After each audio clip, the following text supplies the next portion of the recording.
Septembre 2016, un hélicoptère russe gros porteur de type Kamov brise la quiétude du site de l'Arnouva. L'appareil s'attelle au transport des pylônes du nouveau télésiège. C'est un balai ininterrompu qui débute. Le Kamov enchaîne les rotations depuis tôt le matin. Avec une météo changeante, la machine, capable de transporter les mâts des pylônes et leurs têtes, réalise une opération d'orfèvre où sécurité et précision vont de pair. On va poser donc les pylônes du nouveau télésiège, donc Arnouva-Krider.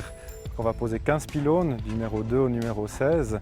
C'est sans doute une des opérations les plus importantes ou stratégiques, je dirais, du projet.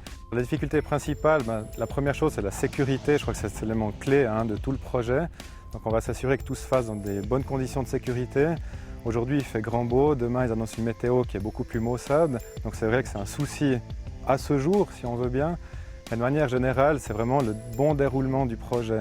Donc c'est un projet qui est complexe, avec plusieurs lots, plusieurs ouvrages.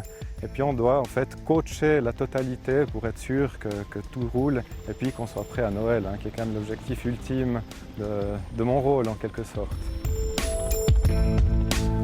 Une septantaine de rotations sont nécessaires.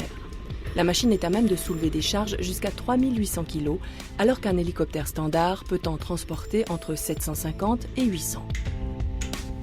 Le montage d'un seul pylône peut demander jusqu'à 5 rotations. Le coût du vol à la minute est de 250 francs. Principalement, ils doivent faire attention à leurs doigts, c'est un petit peu caricatural. On va manipuler des charges jusqu'à 3,8 tonnes, donc c'est vraiment leur propre sécurité. Aussi, c'est la précision, donc on va travailler au centimètre. Donc les boulons vont faire environ 5 cm de diamètre, les trous 6 cm, donc on est vraiment au centimètre près. Donc il y a vraiment une excellente coordination entre le pilote, qui doit être bien sûr presque un chirurgien de l'air si on veut, et les assistants de vol qui vont vraiment placer les pylônes sur les vis.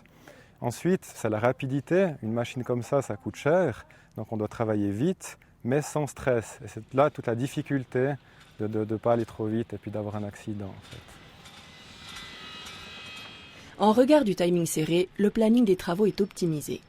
Certaines étapes telles que le montage des lignes ou certains terrassements ne peuvent être effectuées simultanément pour la nouvelle télécabine et le nouveau télésiège. Si les ouvriers sont soumis à des contraintes météorologiques sur lesquelles ils n'ont aucune prise, les ingénieurs, eux, ont dû faire face à des surprises inattendues, comme une faille géologique ou des exigences techniques qui surgissent inopinément.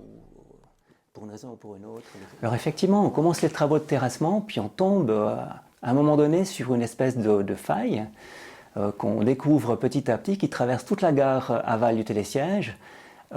Qui plus est, cette faille se trouvait exactement sur l'axe de la ligne à l'emplacement du premier pylône, ce qui veut dire qu'il a fallu changer complètement le système de fondation de ce pylône. On n'a pas pu faire de fondation sous ce pylône, on a dû l'accrocher aux parois de la gare.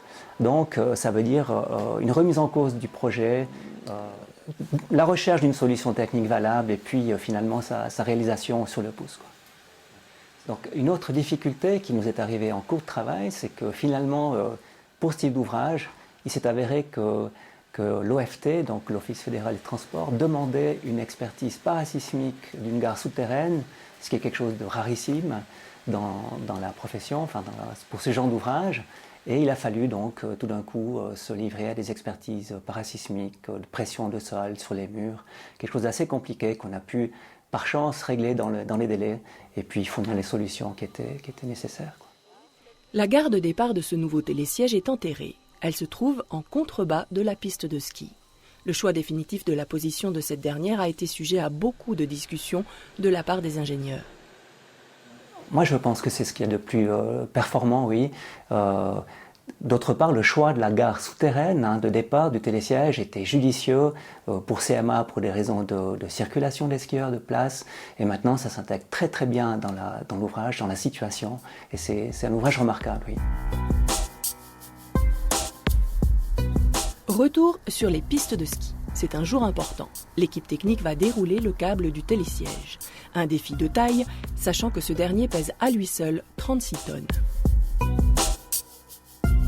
Pour le mettre en place, vu son poids, l'équipe de montage tire d'abord à la main 2 fines câblettes. Ces dernières vont tracter, à l'aide de 2 treuils, le câble principal du télésiège.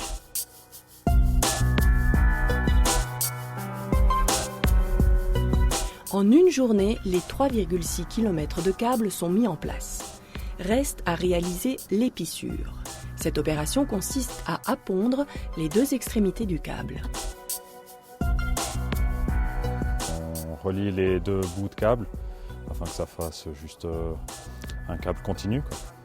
Le câble il a 6 brins, 6 taurons, et ces 6 taurons on les répartit et on les tresse sur une distance de 60 mètres.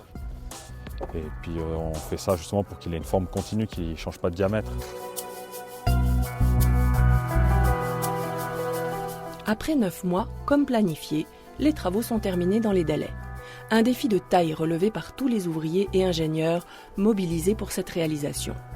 Il faut désormais compter moins de 2 minutes à bord d'une cabine panoramique et ensuite 6 minutes de trajet en télésiège pour rejoindre les sommets. D'un point de vue technique, un télésiège, même si c'est un produit de série, ça reste toujours un prototype.